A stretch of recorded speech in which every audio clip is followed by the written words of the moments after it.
Hello, and thank you for your purchase of my 335 defensive ebook for NCAA 14.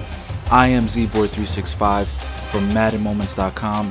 Again, thank you so much for purchasing, guys. This is the first of two defensive ebooks I will be doing for NCAA 14. So make sure to stay in touch at the website. And basically, this is just the introduction video where I want to touch on some points about what we'll be covering in the playbook. And this is mostly a video for beginners or people who are curious about NCAA 14 and my thoughts on defense. I'm going to keep it short, but if you guys are an advanced player, I suggest that maybe you skip ahead because I'm going to say some things you may already know. If you are a beginner or you're just interested, maybe you haven't played in a while, then please listen because I have just a couple of valuable jewels and gems for you guys to consider while you go through this guide and play NCAA 13. So this guide is for the 335 defense, and if you're not familiar with the 335 defense, it is a defense in college that is utilized by certain teams with different skill sets than other teams. So it consists of 3 linemen, 3 linebackers, and 5 defensive backs. Now I know what you're saying. How can somebody actually play this defense because you only have 3 linebackers and 5 defensive backs the whole time? You're going to be outnumbered versus the run. This is not true because there are some adjustments to the 335 that colleges use. First of all, the defensive backs come down in the box and act like extra linebackers, so it's a defense where it's actually highly possible to have nothing but 8 in the box at all times while having the capabilities to play ultimate man defense. So it's definitely very, very flexible. Another thing you need to know about this in the game is that it is a very easy to run defense. It is, I think, one of the more simpler defenses that I've come across in my years of playing Madden and NCAA. So it's easy to get into. You're going to see that the setups are very, very minimal, and we're going to have a lot of good things to come out of this. Basically, what I'm going to do now is go over some basic controls for the beginners. We're going to go over things like hot routes and defensive shifts and all the defensive menus. So let's go ahead and just cover that real quick. It's the beginner easy stuff. So I'm just going to go ahead and call some random stuff here. And in NCAA and in Madden and all the football video games, you can change what your players are doing.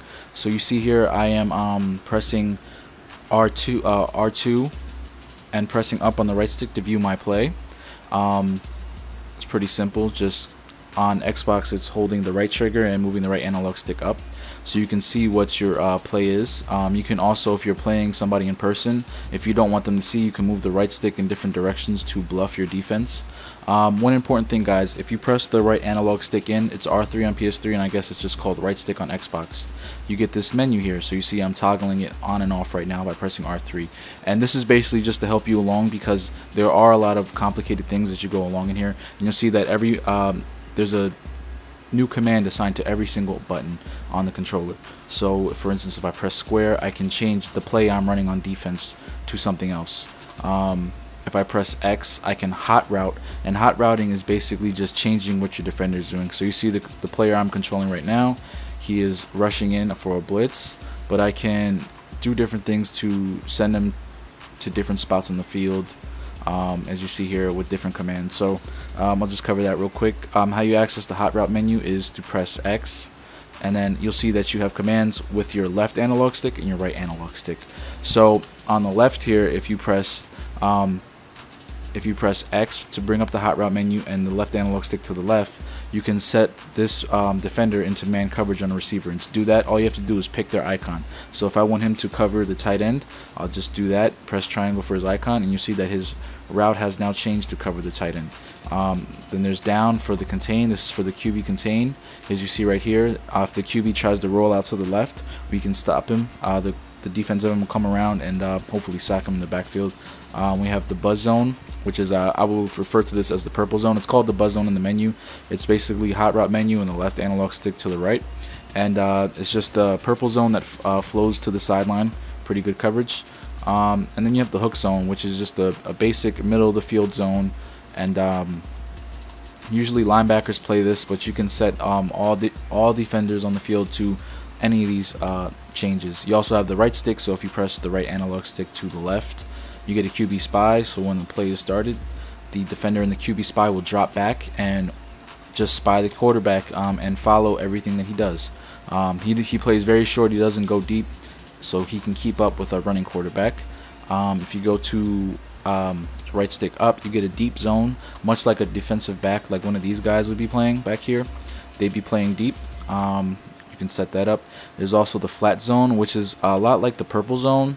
As you see, they're just different in color, and basically they're playing different parts of the field. So a flat zone will stop maybe like a running back coming out for a short pass, and a buzz zone is more for a wide receiver going back here for a pass.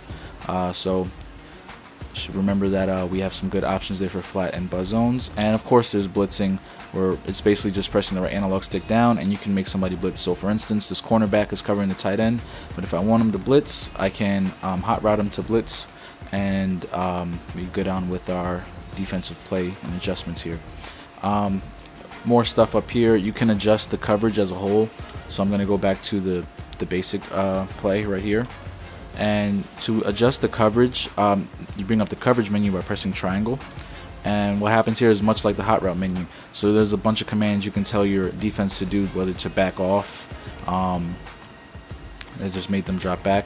You can make them show a blitz. So you see here, I'm making them come close to the line, and this is maybe to either set up a blitz or to fake out my opponent to make them think I'm coming. You can call for press coverage, which will basically cancel out backing off. So if you told your defensive backs to back off, you can call press to bring them back. Another adjustment we have is baseline. This is where it gets a little bit complicated. So I'll call a different play to explain baseline to you real quick. And hold on a second. I'm just gonna see if I can find a good example on offense. Okay, trips tight end. Just call a play. And I'm going to hopefully get a good example here. So right here I've called cover 3, and as you see here, I want you guys to pay attention to what happens to the defensive alignment when I base align.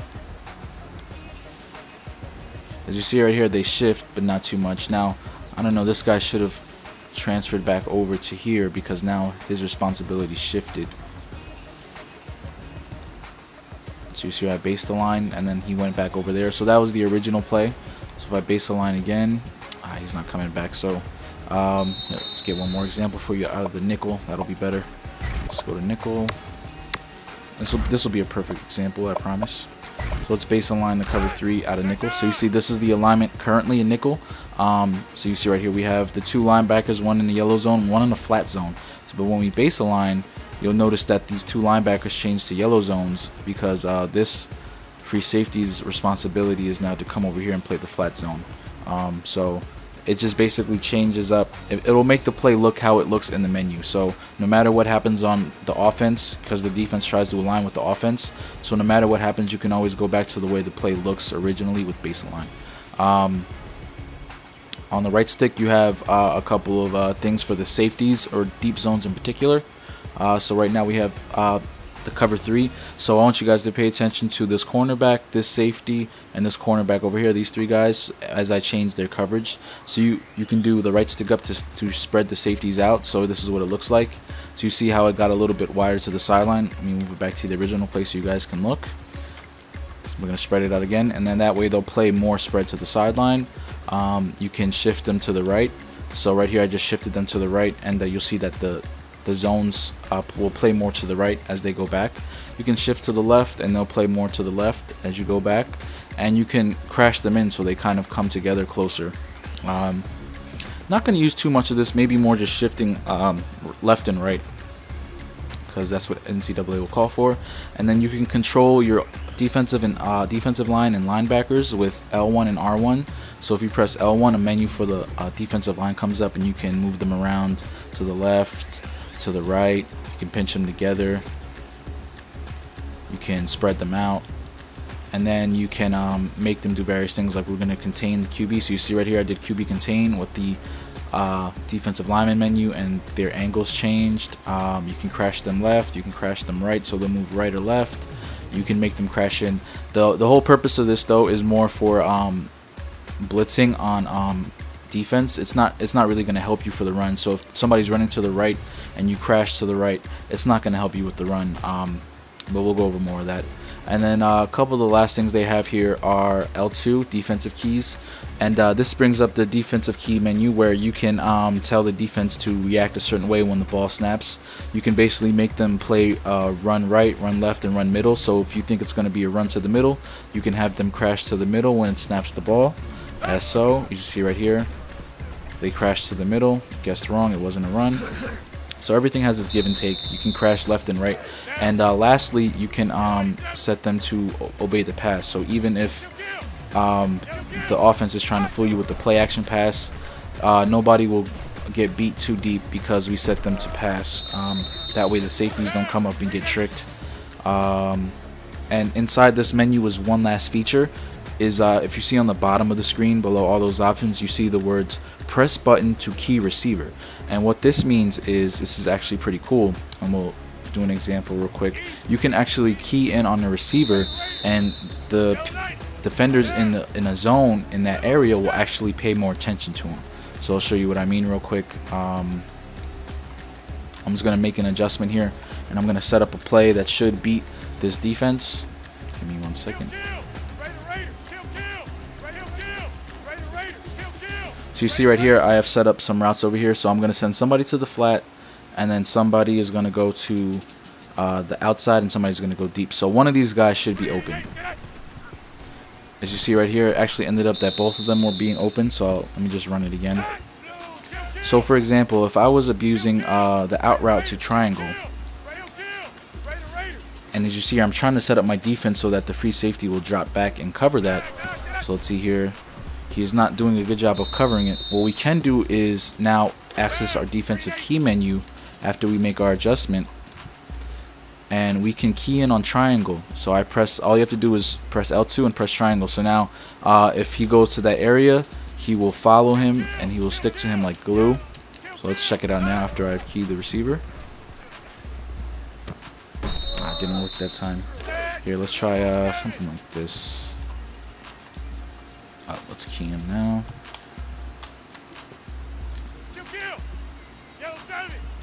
Set up our play again.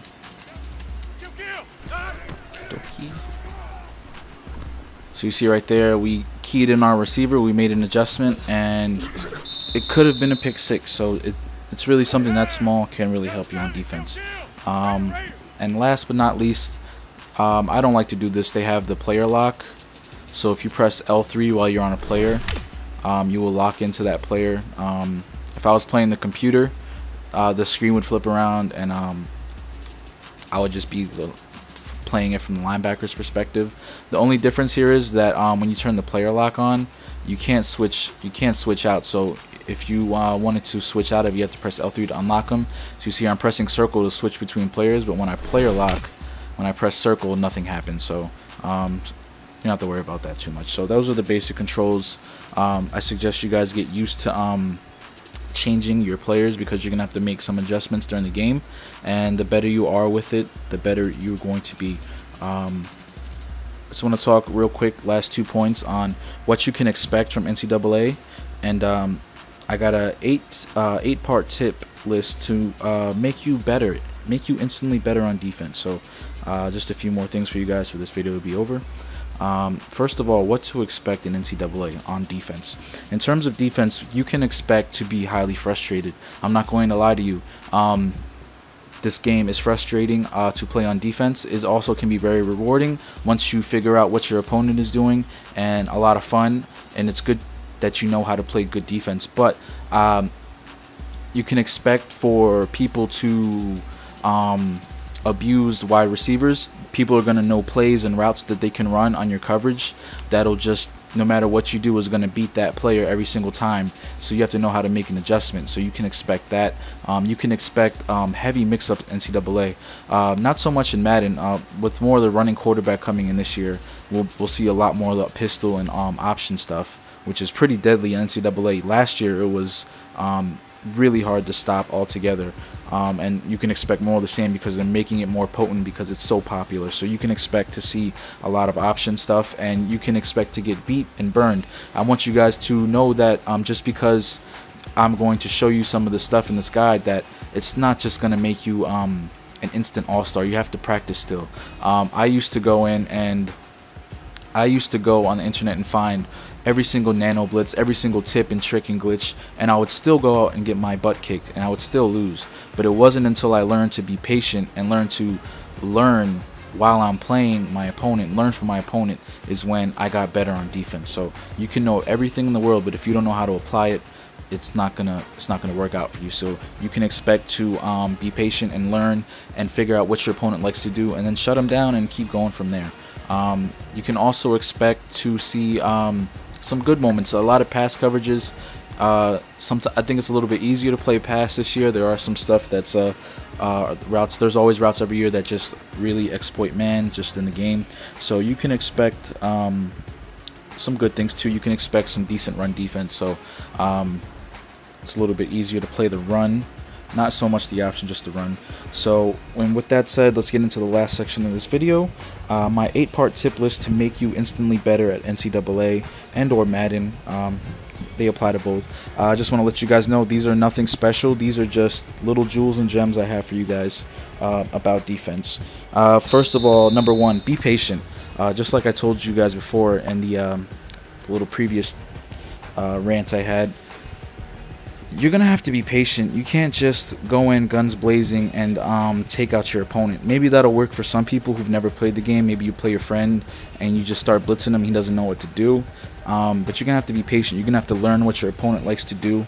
You're gonna have to learn his tendencies and what you can expect and do later on in the game. So please be patient, and even if you play the perfect defense, something goofy might happen, and running back breaks a tackle, and all of a sudden there's nobody's in his way. Even though you played the perfect defensive play, he has a touchdown. So that's gonna happen. People are gonna score on you. So be patient, but you'll figure it out, and you'll get better. Second of all, this is not real football, guys. I need you to throw that out the window. This is not real football. There are things I'm going to explain to you, and you're going to say, why does it work like that? And quite frankly, no matter what adjustments anybody in the world does on a video game, it's never going to be the real thing. It's never going to be on Sunday. Now, this is pretty close. It's getting more realistic every single year. I can't tell you like how unpredictable this game can be sometimes. But it's not real football. There are things that you can't explain and things that are just going to work, and you're going to have to know how to get around it in the video game mechanics. So you're going to have to understand what's happening in the game and how to play the game so you can win the game, the video game, not the real game. 3, the best thing you can do is learn from your opponent.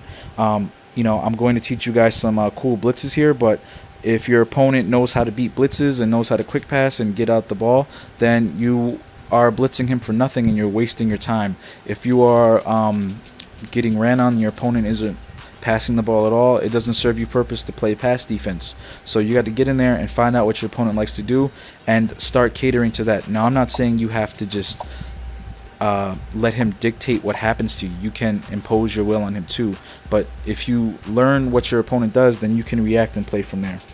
4th tip, this is a little bit of a game tip, and I'm going to talk to you guys a little bit about the ball hawk feature. This was introduced last year, and I don't know if it was in NCAA 13, but it's in NCAA 14 now. And the ball hawk feature is basically when your opponent throws the ball, they make it a little bit easier to pick the ball off. It used to be you had to have to really know how to work the controller to get picks in the old Maddens, Madden 11, 12 prior. But now when you throw the ball, if you can click onto the closest defender, you can get there. Oop, I just took a bad angle, and press hold triangle to pick the ball off. So what this means is you can not even be controlling somebody like I just threw towards that safety, and you just click on and press triangle to get there, and they will take the best path to the ball. So they will pretty much do the work for you. So get better at ball hawking. And one simple tip to get better at ball hawking is let's say I'm controlling this middle linebacker in the yellow zone. All you have to do after your opponent snaps the ball, not before, after your opponent snaps the ball, just walk around the field, don't sprint, and hold triangle. That's right. That's all you got to do is hold triangle. And what will happen is if they throw the ball, due to the ball hawk feature, the CPU will take you to the best path to the ball because you're already holding the interception button. So to intercept, yes, you just have to hold triangle. But if you are holding it the whole time and you are doing a good job of following a route, you can get an easy pick that way from ball hawking. So that tip made me so much better, just getting better at intercepting the ball. Last tip, the second tip after this is, or I should say the fifth tip, is to spotlight to stop glitchy routes. So remember I showed you guys when I was running that cover 3 that that guy was that route over there was beating me up pretty good. If you recall, I had the out route. Well, if you know that you're getting beat, you should spotlight that wide receiver. And remember I told you it's very simple. All you have to do is go into the menu and then press their icon to spotlight them to help stop routes. So if your opponent is abusing routes and he's not really playing football, he's just abusing that route, you can, that's a quick tip to get through that. 7, write things down and or take a mental note. I know it sounds kind of weird to write something down while you play a game, but if not, if you're good at taking mental notes, please do, because try to not so much think early on in the game about what you're going to do next. Think about what your opponent just ran and try to remember it for later, because a lot of good players will run 3 or 4 plays, sometimes even maybe 2 out of one formation for most of the game, because they know that they can beat almost every single type of coverage. So if you're taking a mental note, you can know what to expect from what they're doing. Even so much as taking quick notes, write down maybe if they come out in the formation I'm in now, trips, and you say he likes to run the ball anytime I play 2-man under, and he likes to throw the ball anytime I play a cover 3. Maybe if he notices that there's a single high safety, he won't run the ball. He likes to throw the ball. So now you know that next time you see this, if you don't want him to run the ball on you, you're gonna have to get better in your pass defense and get a little more creative on stopping all his plays from different types of stuff. And last but not least, have balance, guys. Have balance with your game. Again, I'm going to teach you guys some cool blitzes, and I like to think that they work pretty good and really well. But that doesn't mean that you run them every single down. You got to have balance. So whether if you're an aggressive player, you like to blitz a lot, or if you're a conservative player, you like to play coverage and safe a lot, don't stick to one thing so much. You got to come out your shell and blitz every once in a while. And if you blitz all the time, you got to stop and play defense. I can't tell you how many matches I have won on people who just won't stop doing what they're doing. I've played guys with incredible pressure where I was getting sacked as soon as I was hiking the ball, but they just wouldn't stop running it. So I was prepared to just get rid of the ball to the weak spot every single time. And I can't tell you how many times I've gone to that. Or people who play constant coverage, and if they would have just blitzed maybe just one time and surprised me, I probably would have got confused and lost that game. So have balance. I'm more conservative. I like to play conservative, save my blitzes for later because I think that's what's most effective. Some people play the other way. They blitz all the time and get you paranoid with pressure, and then they play coverage later. So just have balance. Introduce different things into your game. Sometimes just changing things up. You never know. You might hit the perfect storm and call the perfect defense for the play your opponent just called, just by switching up what you were going to do. So those are my tips for you to get instantly better, guys. Thanks for watching the first part of the video. Now I'm going to get into things like run defense, pass defense, option defense, our audibles on defense, what plays we can switch out of. We're going to go over blitzing and just all the good stuff that you really paid the money for the ebook. So guys, thanks for watching. ZBoy365, MaddenMoments.com. Enjoy the rest of the ebook.